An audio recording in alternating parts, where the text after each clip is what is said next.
How far can individuals in power push their limits to veil their corruption?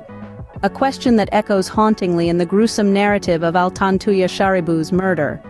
This Mongolian national didn't just become the subject of a chilling crime, but a symbol of the cruel and callous nature of those involved, and the extreme measures they will go to safeguard their interests.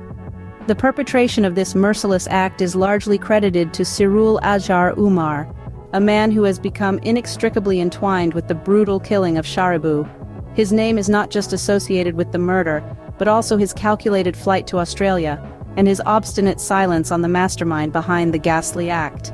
This paints a grim image of a system poisoned by power and manipulation. Adding to the tale's horrifying details, Sharibu was abducted by Sirul and Inspector Azila Hadri, who took her to a secluded forest in Selangor. There she was shot and her body was bombed with C4 explosives, a gruesome attempt to prevent identification and obliterate any evidence. The act was not just cold-blooded, it was methodically planned and executed, a testament to the ruthless nature of those involved. At the hub of this horrific event stands not only Sirul, but also some big names associated with her murder: the disgraced former Prime Minister Najib Razak, his comrade Razak Baginda, and his aide-de-camp Musa Safri. These figures form a dark canvas reflecting the depth of corruption and cruelty that can arise from those in positions of authority. Nevertheless, this narrative doesn't terminate with a murder or an escape to a distant land. It plunges further into a tangle of dominance, scheming, and corruption. Sirul's flight to Australia wasn't a random decision. It was a deliberate move, an attempt to escape the grasp of a system he claims manipulated him as a pawn. His silence on the mastermind's identity is not merely self-preservation, but a grim of the iron grip corruption can have over individuals and entire systems. In a twisted game of power and manipulation, Sirul now implores for a second chance, alleging to be a scapegoat. His plea is a reflection of the intricate, often murky realm of politics, where individuals can be exploited, forsaken, and silenced in the pursuit of power and corruption.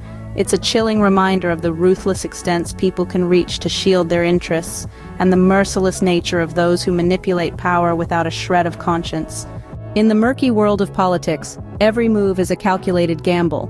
We find ourselves caught in a web of intrigue as the political chessboard shifts in the wake of Sirul's revelations. This twisted game is not confined to the borders of Malaysia, as Sirul attempts to pit the Malaysian system against Australia's in a bid for survival and freedom. But as the pieces move, we must ask, where is the ANWAR administration in all of this? Promises were made to get to the bottom of the ALTANTUYA murder, to cleanse the system of corruption, yet it seems that these promises are fading into the background. Sirul remains free in Australia, and the efforts to bring him back to face justice seem half-hearted at best. Is this a sign of political hypocrisy, a betrayal of the voters' trust? The plot thickens as we delve into the unlikely alliance between Anwar and Najib. Once political rivals, they now share the fragile stage of power.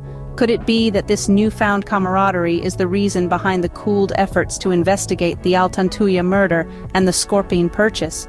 Are the threads of corruption so deeply woven into the fabric of Malaysian politics that they are impossible to untangle? As we navigate through this political labyrinth, we encounter more questions than answers. Is the promise of justice just a facade, a hollow echo in the corridors of power? The chessboard is set, the pieces are moving, but it's unclear who is playing the game and who is merely a pawn. In a desperate bid for freedom, Sirul turns to the Australian public. The hardened killer, now playing the role of a scapegoat, seeks to charm his way into Australian hearts. But is this sudden affection for Australia genuine, or is it a mere survival tactic? Is he playing the victim card while potentially continuing to receive hefty payments from those who need him to remain silent? These are questions that loom in the public sphere. Sirul's narrative is a twisted tale of political intrigue and personal survival. His plea for sympathy is as much a testament to his desperate situation as it is a reflection of the larger, more sinister game of power and influence that continues to play out behind closed doors. But will Australians fall for this ploy? Will they extend their compassion to a man who has confessed to such a cold-blooded act? Or will they see through the veil, recognizing the desperation and self-interest that drive his plea? Will Australians be swayed by this pitch for sympathy or see through the smokescreen? In the face of political games and corruption, is there hope for justice? What about the family of ALTANTUYA, left to grapple with the loss of a loved one in such a cruel manner? As the news unfolds, the disappointment of Malaysian voters grows palpable. They cast their votes with the hope of a cleaner, more transparent political landscape. Yet, they may now be witnessing another broken promise, another sidestep in the face of truth. Imagine the potential future of a nation where dirty politics is not just an exception but the norm, year after year, decade after decade. It's a chilling thought, isn't it? Yet, it's a reality many seem to be living in. And then, there's Sirul, the man at the center of it all, enjoying the comparatively cleaner political air of Australia. Is he right? Is the grass truly greener on the other side, or is it just another illusion, another game in the grand scheme of things?